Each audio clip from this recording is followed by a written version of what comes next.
प्रधानमंत्री नरेंद्र मोदी और चीनी राष्ट्रपति शी जिनपिंग की 5 साल बाद रूस के कजान में बुधवार को ब्रिक्स समिट में अलग द्विपक्षीय मुलाकात हुई। कहा जा रहा है कि दोनों नेताओं की 50 मिनट तक बात हुई। इस बैठक में पीएम नरेंद्र मोदी के साथ विदेश मंत्री एस जयशंकर और राष्ट्रीय सुरक्षा सलाहकार अजीत डोभाल भी मौजूद थे। शी जिनपिंग से मुलाकात की तस्वीरें एक्स पर पोस्ट करते हुए पीएम मोदी ने कहा, रूस के कजान में ब्रिक्स समिट से अलग राष्ट्रपति शी जिनपिंग से मुलाकात हुई। दोनों देशों के लोगों के अलावा क्षेत्रीय और वैश्विक शांति के साथ स्थिरता के लिए भारत चीन संबंध अहम है। आपसी भरोसा, आदर और संवेदनशीलता ये दोनों देशों के द्विपक्षीय संबंधों को राह दिखाएगा। वहीं चीनी राष्ट्रपति शी जिनपिंग और पीएम मोदी की मुलाकात के बाद भारत के विदेश मंत्रालय ने एक बयान जारी किया है। विदेश मंत्रालय के अनुसार इस मुलाकात में दोनों नेताओं ने एलएसी से सैनिकों के पीछे हटने और 2020 में जो विवाद शुरू हुआ था उसे सुलझाने के लिए हुए समझौते का स्वागत किया। प्रधानमंत्री नरेंद्र मोदी ने दोनों देशों के बीच विवाद और मतभेद को ठीक से सुलझाने पर जोर दिया। इसके साथ ही पीएम मोदी ने कहा कि किसी भी सूरत में शांति भंग नहीं होने देना चाहिए। भारत चीन के बीच सीमा से जुड़े सवालों पर दोनों देशों के बीच विशेष प्रतिनिधियों को लेकर सहमत बनी है। ये विशेष प्रतिनिधि सीमा पर शांति बहाल करने के लिए जल्दी मिलेंगे और पारस्परिक रूप से स्वीकार्य समाधान तलाशने की कोशिश करेंगे। विदेश मंत्री के स्तर पर भी दोनों देशों के द्विपक्षीय संबंधों पर फिर पटरी पर लाने के लिए संवाद को आगे बढ़ाया जाएगा। अब ये भी जान लेते हैं कि मुलाकात के बाद चीन ने क्या कहा। इस बात के दौरान दोनों नेताओं ने स्थिर और मैत्रीपूर्ण द्विपक्षीय संबंधों पर जोर दिया।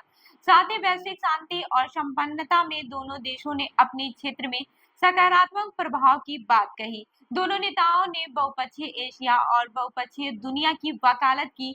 दोनों नेताओं ने द्विपक्षीय संबंधों को हर मोर्चे पर सुधारने और विकास से जुड़ी चुनौतियों को सुलझाने पर हामी भरी है। शी जिनपिंग और पीएम मोदी की मुलाकात पर चीन ने भी बयान जारी किया है। चीन के विदेश मंत्रालय ने अपने बयान में कहा, दोनों देशों ने आपस में संपर्क और सहयोग बढ़ाने के अलावा असहमतियों और मतभेदों को समझदारी के साथ सुलझाने पर जोर दिया।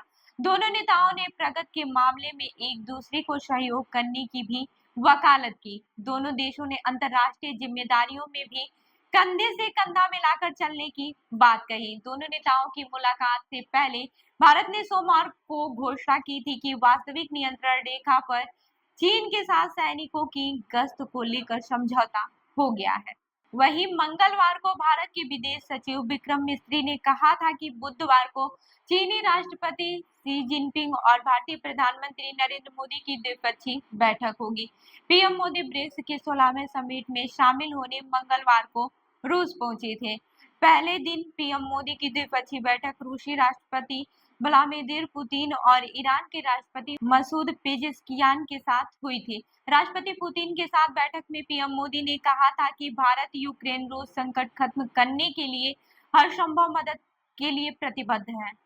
अब आपको बताते हैं कि पहले ही तैयार हो गई थी मुलाकात की पृष्ठभूमि। इससे पहले दोनों नेताओं की मुलाकात अक्टूबर 2019 में तमिलनाडु के महाबलीरामपुर में हुई थी। 2019 में ही पूर्वी लद्दाख में भारत और चीन की सरहद पर तनाव बढ़ना शुरू हुआ था और 2020 आते आते गलवान में दोनों देशों के सैनिकों के बीच हिंसक झड़प हुई थी, जिसमें भारत के 20 सैनिक और चीन के कई सैनिक मारे गए थे।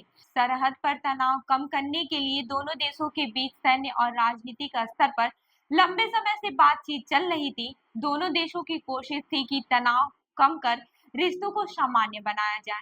इसी साल 4 जुलाई को कजाकिस्तान में शंघाई कोऑपरेशन ऑर्गेनाइजेशन की बैठक हुई थी और इस बैठक में चीन के विदेश मंत्री वांग यी से भारतीय विदेश मंत्री एस जयशंकर की मुलाकात हुई थी।